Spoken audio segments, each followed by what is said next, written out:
ओम नमो भगवते वासुदेवाय नमो नमः। अध्याय वानप्रस्थ और सन्यासी के धर्म। इस अध्याय में वानप्रस्थ आश्रम और सन्यास दोनों के बारे में बताया जाएगा कि जब इंसान को वैराग्य होता है तब क्या होता है, जब वानप्रस्थ में जाना हो तो किन नियमों का पालन और सन्यास में किन नियमों का पालन करना होता है, उसका वर्णन इस अध्याय में होगा। भगवान श्री कृष्ण कहते हैं कि वानप्रस्थ में जाने के लिए यदि कोई व्यक्ति जैसे गृहस्थ में है, वह वानप्रस्थ में जाना चाहता है तो वह अपनी माता को अपने पुत्रों के हाथों में सौंप कर फिर वह वानप्रस्थ की ओर जा सकता है अथवा अपने पुत्रों के साथ भी जा सकता है। यदि वह अकेला ही वानप्रस्थ की ओर जा रहा है तो वहां जाकर किन नियमों का उसे पालन करना है वह सुनिए। नियम इस प्रकार से हैं कि उसे वस्त्र धारण नहीं करने, उसे पेड़ों की छाल पहननी है या मृग छाला से भी वह अपना काम चला सकता है। शरीर को केवल ढकने का ही काम है, लेकिन वह वस्त्र धारण न करे। शरीर पर जो रोए होते हैं, नाखून होते हैं, केश होते हैं, तो बालों को ना काटे, नाखूनों को ना काटे। जो भी मैलापन है वह बने रहने दे। त्रिकाल स्नान यानी कि तीनों समय स्नान करें। स्नान इस प्रकार के, यदि बहुत ही सर्दी है तो गले तक वह पानी के अंदर डूबा रहे, वो भी ठंडे पानी में। जब ग्रीष्म ऋतु आएगी यानी बहुत ही गर्मी का समय, तो तपती धूप में खड़ा होकर वह भगवान की आराधना करे, उनका ध्यान करे, उनकी उपासना करे।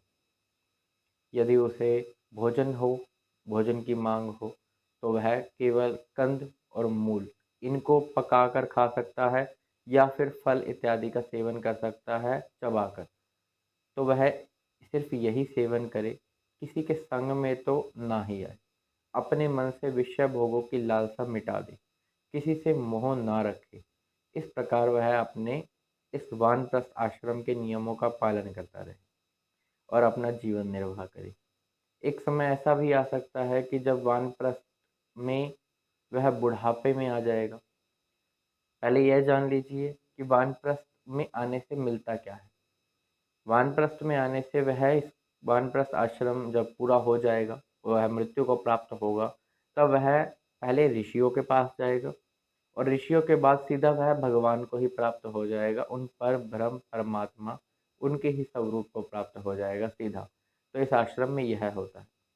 यदि ऐसा हो जाए कि अब सामर्थ्य नहीं है, अब बुढ़ापा आ गया है, वानप्रस्थ के नियमों का ठीक से पालन भी नहीं हो पा रहा है, तो वह अपने मन में उनको ही पूर्णतः लीन कर दे और एक विधि के द्वारा अपने प्राण और अपना शरीर अलग अलग कर दे, यानी अपने प्राणों का त्याग कर दे। यदि कोई वानप्रस्थ चाहता है कि मैं संन्यास लूँ, तो संन्यास लेने के लिए उसे 8 प्रकार के श्राद्ध करने होते हैं और एक प्राजापत्य नाम का यज्ञ होता है और यह यज्ञ करना होता है। इसके बाद वह संन्यास में आकर स्वच्छंद विचरण करे इस पूरे संसार के अंदर।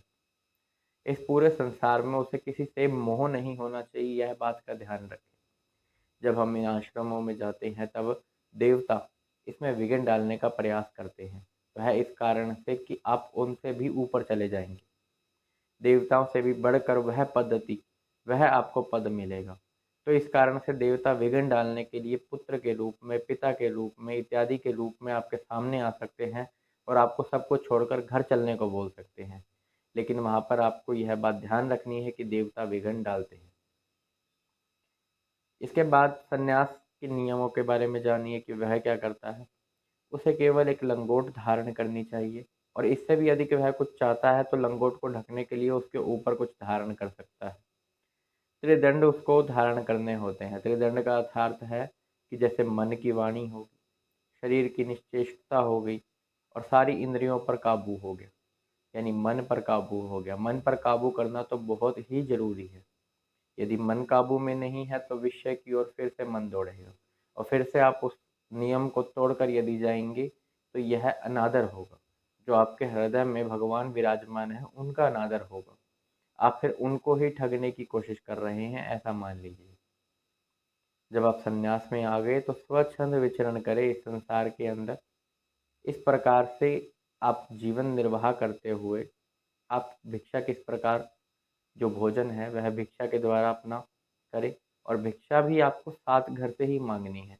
यदि 7 घर में आपको कुछ भी ना मिला तो उसी में ही संतोष करें, लेकिन प्रारब्धवश जो मिलना है उन 7 घरों से मिल जाएगा।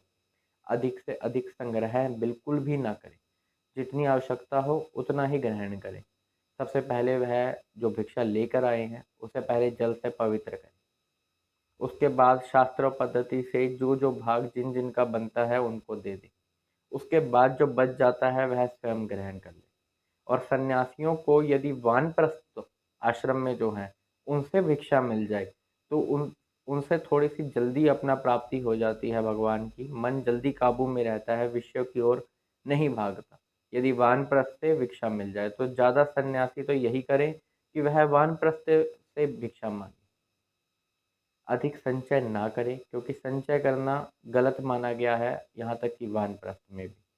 जो आप खा रहे हैं स्वयं भिक्षा मांगकर ही खाएं। वानप्रस्थ में जो खा रहे हैं स्वयं लाकर फिर खाएं।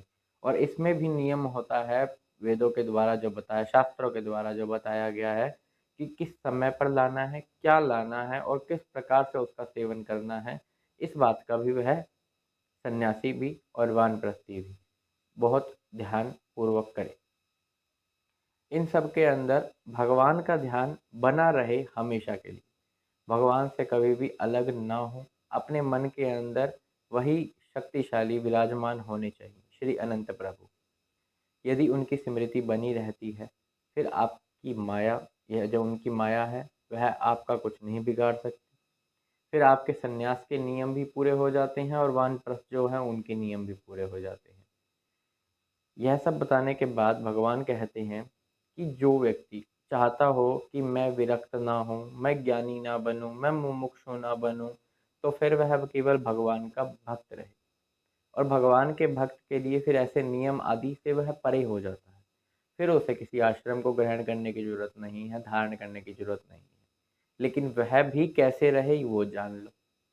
तो वह इस प्रकार से रहे कि अपना सारे वेदों का अध्ययन तो करे, क्योंकि अध्ययन करने से उसकी स्मृति बढ़ती है।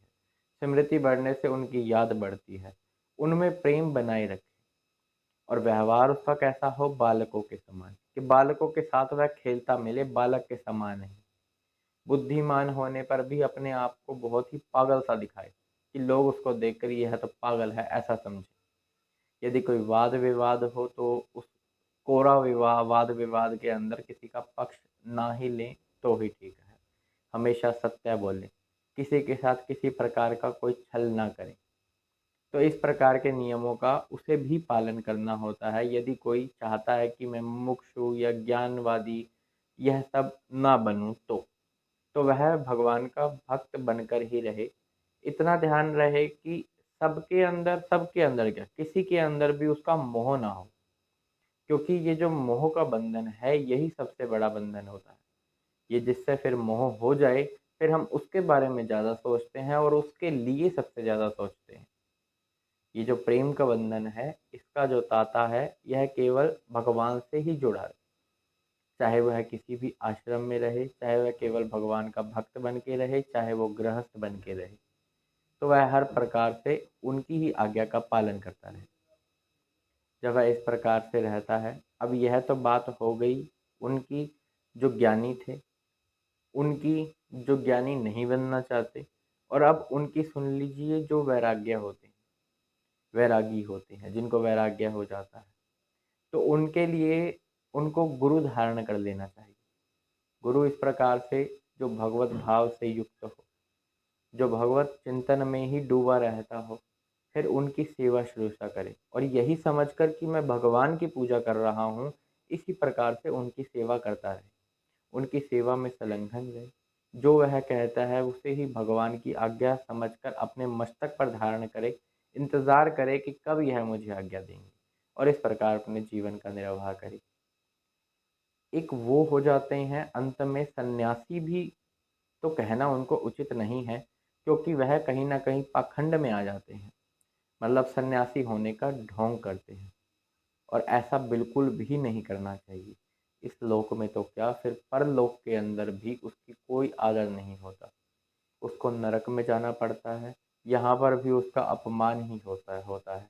हो सकता है वह ढोंग और पाखंड के कारण यहाँ पर अपने आप को बहुत ही बड़ा समझ ले, लेकिन उसका क्या हाल होगा बाद में, वह तो कुत्तों से भी गया गुजरा हो जाएगा, बिल्कुल आवारा हो जाएगा, क्योंकि सन्यासी एक बहुत ही शुद्ध धर्म है। इसका सत्यानाश कर रहा है यदि वह पाखंड की तरफ है। अगर उसका मन वश में नहीं है, यदि उसकी इंद्रियां विषयों की ओर भाग रही हैं, उसको किसी किसी चीज की कामना है, फिर भी वह सन्यासी बना घूम रहा है, तो वह अपने ही हृदय में विराजमान उन सर्वशक्तिशाली प्रभु श्री अनंत प्रभु को धोखा दे रहा है, उनको ठगने का प्रयास कर रहा है। तो यह प्रयास आप ना करें कि सन्यासी बनने का निश्चय तो ले लें, लेकिन मन वश में ना हो और बहुत से लोगों से मोह हो, कुटुंबियों से मोह हो, तो ऐसा ना करें तो ही ठीक है। अब जो जो आश्रम के बारे में बताया गया कि जो वानप्रस्थ थे उन्हें क्या करना चाहिए, जो सन्यासी हैं उन्हें क्या करना चाहिए, यह सब करने के बाद भगवान चिंतन के बारे में तो सोचते ही भगवान चिंतन बना रहे। अब यह जो चिंतन है यह आपको कहाँ तक ले जाएगा, उन पर ब्रह्म परमात्मा की प्राप्ति तक। यदि आप किसी भी भगवान की पूजा करते हैं, यह इसी प्रकार से है कि जैसे बहुत सारी नदियां हैं, अब उसमें से कोई किसी नदी के अंदर मान्यता रखता है तो कोई किसी की पूजा करता है, लेकिन सभी नदियां कहाँ आकर मिलती हैं, उस समुद्र में। तो आप जिस भी भगवान की पूजा करते हैं, वह भगवान भले ही अलग अलग हो सकते हैं, लेकिन वह सभी के सभी एक ही हैं और वो है विष्णु भगवान। तो हर एक की गई पूजा उनकी ही पूजा होती